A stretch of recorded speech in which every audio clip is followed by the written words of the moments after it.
शुरू शुरू में तो ऐसा होता था कि कुछ लोग जो थे ना वो आते थे और वो यहाँ की सिचुएशन देख के, मतलब लोगों को आदत नहीं होती ना कि हार्ड वर्क करने की। घर के पले बड़े होते हैं तो अम्मा अब्बा के लाड उठाए हुए होते हैं उन्होंने, माँ बाप ने, तो बच्चा जब अकेला निकलता है तो वो जो है ना सर्वाइव नहीं कर पाता। इस हवाले से जो यहाँ पे स्टूडेंट्स आते हैं, इंटरनेशनल स्टूडेंट्स, तो वो जो है ना बहुत स्ट्रगल करते हैं, काफ़ी मेहनत करते हैं, क्योंकि भाई उनका तो यहाँ पे ना कोई फैमिली बेस कोई ऐसा होता है, ना माँ बाप है ना रिश्तेदार हैं, तो वो लोग जो है ना काफ़ी स्ट्रगल करते हैं इसके अंदर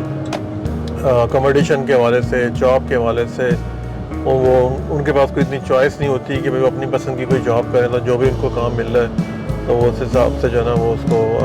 करते हैं, और काफ़ी हार्ड वर्किंग होते हैं, मेहनत भी काफ़ी करते हैं। अस्सलाम वालेकुम, उम्मीद है सब लोग खरीद होंगे। आज सैटरडे का आफ्टरनून है और सितंबर 27 है। सिटी ऑफ मिसिसागा से मैं ये वीडियो बना रहा हूँ,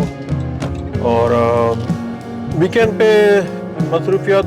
मेरी जो है वो कुछ इस तरह की होती हैं कि वीकडे के अंदर जो है ना मेरा जो है ट्रांसपोर्टेशन से मुताल्लिक मेरा बिजनेस है, ट्रकिंग रिलेटेड, तो